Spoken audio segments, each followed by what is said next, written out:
ایک علاقے میں ایک حکیم صاحب رہتے تھے اور اس حکیم صاحب کا انداز یہ ہوتا تھا کہ جیسے ہی وہ اپنے دواخانہ جانے لگتے تو اپنی بیوی سے کہتے کہ آج کے دن تمہیں جو جو چیزیں درکار ہیں وہ ایک پرچے پر لکھ کر دے دو۔ اس کی اہلیہ وہ تمام چیزیں لکھ کر ان کو وہ چٹ تھما دیتی۔ وہ جاتے اور اپنے دواخانہ پر پہنچ کر جب وہ پرچہ سامنے رکھتے تو پھر ان کے سامنے ان کی قیمتوں کو لکھ دیتے اور ٹوٹل کرنے کے بعد وہ یہ کہتے، یا اللہ میں ان اخراجات کی وجہ سے آج اس جگہ موجود ہوں اور تیری عبادت چھوڑ کر ہی اس لیے آیا ہوں کہ میرے گھر کے یہ اخراجات پورے ہوں، اور جیسے یہ میری ضرورت پوری ہوگی میں اپنے اس دکان کو بند کر کے دوبارہ تیری عبادت میں مشغول ہونے کے لیے چلا جاؤں گا۔ یہ معاملہ اس کا چلتا رہا۔ ایک دن تو عجیب ہی معاملہ ہوا کہ جب دواخانہ پہنچے، پرچے کو سامنے رکھا، چٹ کو دیکھتے جا رہے ہیں، کہیں دودھ اور چینی اور گھر کے دیگر ضروریات کا تذکرہ ہے، لیکن لکھتے لکھتے ان کی بیوی نے سب سے آخر میں لکھا کہ بیٹی کا جہیز کا سامان۔ یہ پڑھتے ہی وہ گویا کہ دن میں ہی انہیں تارے نظر آنے لگ گئے اور وہ کچھ کھو گئے کہ یہ کیسے ہوگا۔ لیکن سب قیمتوں کو وہ لکھتے لکھتے جب اس جملے پر پہنچے تو حکیم صاحب نے آگے تحریر کیا کہ یہ اللہ کے کام ہیں، اللہ ہی جانے۔ حکیم صاحب نے یہ جملہ لکھا اور دواخانہ پہ جو مریض موجود تھے ان کو دوائیاں دینا شروع کی۔ ابھی ایک دو آدمیوں سے ہی فارغ ہوئے تھے کہ اچانک حکیم صاحب کے مطب کے سامنے ایک بڑی کار آ کر رکتی ہے اور اس میں سے ایک سوٹ بوٹ، ایک خوبصورت لباس پہنے ہوا آدمی کار سے باہر نکلتا ہے اور وہ حکیم صاحب کے دواخانہ میں داخل ہو جاتا ہے۔ حکیم صاحب جیسے ہی اپنے مریضوں سے فارغ ہوئے تو اس کو کہنے لگے کہ بھائی اگر آپ کو دوا چاہیے تو میرے قریب آ جائیں، میں آپ کی نبض چیک کرتا ہوں، آپ کو دیکھ لیتا ہوں، اور اگر کسی اور مریض کے لیے چاہیے تو مجھے اس کے حالات بتائیں، کیفیت بتائیں۔ وہ آدمی کہنے لگا، حکیم صاحب شاید آپ نے مجھے پہچانا نہیں ہے، اور آپ کیسے پہچان سکتے ہیں؟ 15-16 سال کا عرصہ گزر گیا ہے۔ حکیم صاحب کچھ حیران سے ہوئے کہ آخر کون سے یہ راز سے پردہ اٹھانے والے ہیں۔ وہ آدمی کہنے لگا، آج سے 16 سال قبل آپ کی اسی دکان کے سامنے سے میرا گزر ہو رہا تھا اور یہی دکان کے قریب ہی ہماری گاڑی کا ٹائر پنچر ہوا اور میں باہر دھوپ میں کھڑا تھا، آپ نے دیکھا تو آپ نے کہا کہ اندر آئیے، اسٹول پر بیٹھ جائیں۔ میں اندر آیا، میں نے آپ کو دیکھا، لوگوں کو دوائیاں دے کر آپ اب فارغ بیٹھے ہیں۔ ایک چھوٹی سی بچی آپ کے پاس کھڑی اور آپ سے کہہ رہی تھی، بابا چلیے نا، بھوک لگی ہوئی ہے، چلیے گھر کو چلتے ہیں۔ آپ اسے کچھ ٹہلنے کا کہہ رہے تھے۔ میں نے سوچا میں ایسے ہی آپ کی دکان میں بیٹھا ہوں، چلو کوئی دوائی آپ سے کہہ دوں اور اسی بہانے کچھ آپ کو رقم دے دوں۔ میں نے آپ سے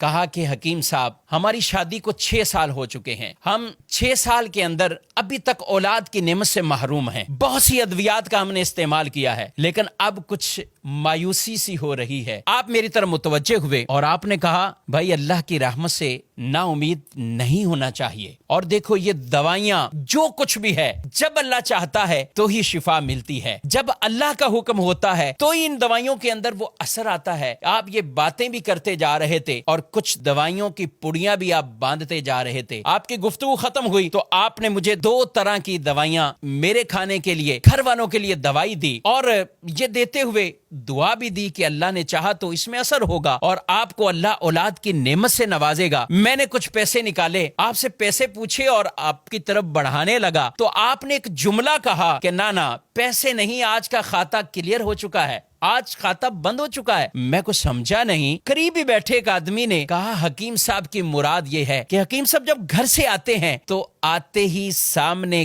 گھر کی ضروریات کی چٹ کو رکھتے ہیں، جتنے پیسوں کی ضرورت ہو تو پھر وہ کمانے کی صورت میں اپنی دکان کو بند کرتے ہیں اور گھر کو روانہ ہو جاتے ہیں۔ بڑے نیک سیرت حکیم ہیں اور اللہ کی عبادت میں مشغول ہو جاتے ہیں۔ میں کچھ حیران سا رہ گیا اور دل ہی دل میں شرمندہ ہو رہا تھا کہ میں کیسا انسان ہوں کہ سوچ رہا تھا کہ شاید یہ میرا بیٹھنا ان پر بوجھ لگ رہا ہے اور یہ کتنے عظیم اور نیک انسان ہیں۔ وہ شخص حکیم صاحب کی باتیں سن کر دل ہی دل میں کہہ رہا ہے کہ میرے شک شبے یقین میں بدل چکے ہیں اور اس دوائی میں ضرور ہمارے لیے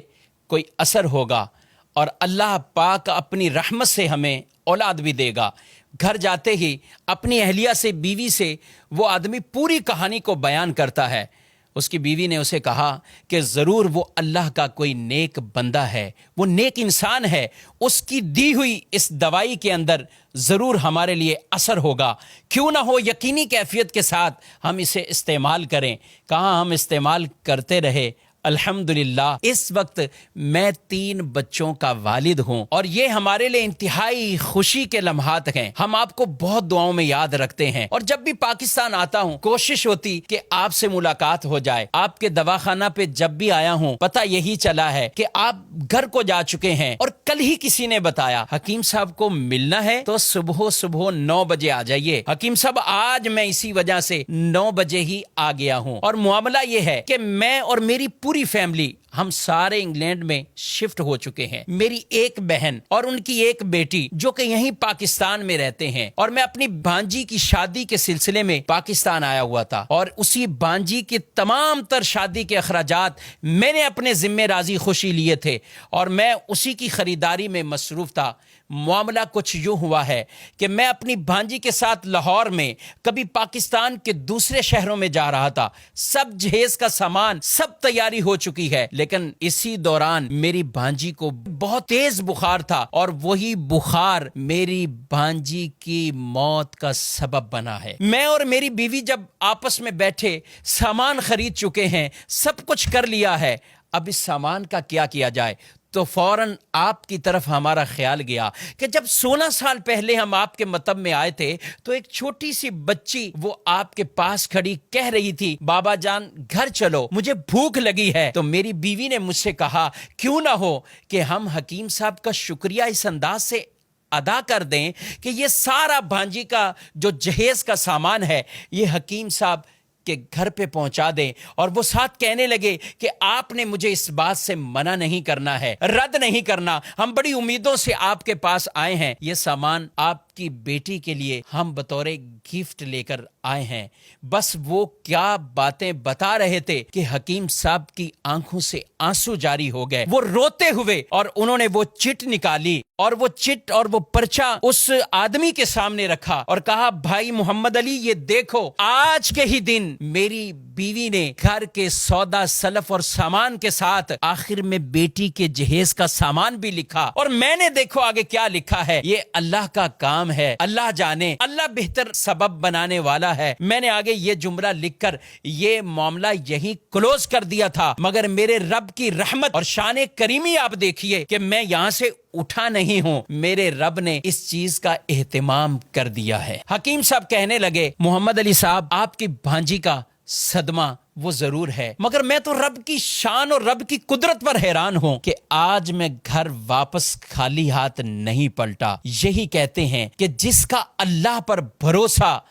وہ مضبوط ہو جائے، توکل اور اعتماد مضبوط ہو جائے، پھر اللہ ان کے لیے اسباب پیدا فرماتا ہے۔ ہمیں بھی چاہیے حلال کمائیں، حلال کے لیے تگودو کرتے رہیں۔ رسول مکرم صلی اللہ علیہ وآلہ وسلم فرماتے ہیں کچھ گناہ ایسے ہیں کہ جنہیں نہ نماز ختم کرتی ہے نہ روزہ ختم کرتا ہے، ہاں روزی کی تمنا میں، روزی کی تلاش میں غم زدہ ہونا، یہ غم ان گناہوں کو ختم کر دیتا ہے۔ اور جب آدمی اللہ سے ڈرتے ہوئے رزق کی تلاش میں جاتا گئے، اللہ خود قرآن پاک میں ارشاد فرماتا ہے وَمَن يَتَّقِ اللَّهَ يَجْعَل لَّهُ مَخْرَجًا وَيَرْزُقْهُ مِنْ حَيْثُ لَا يَحْتَسِبُ، اور جو اللہ سے ڈرے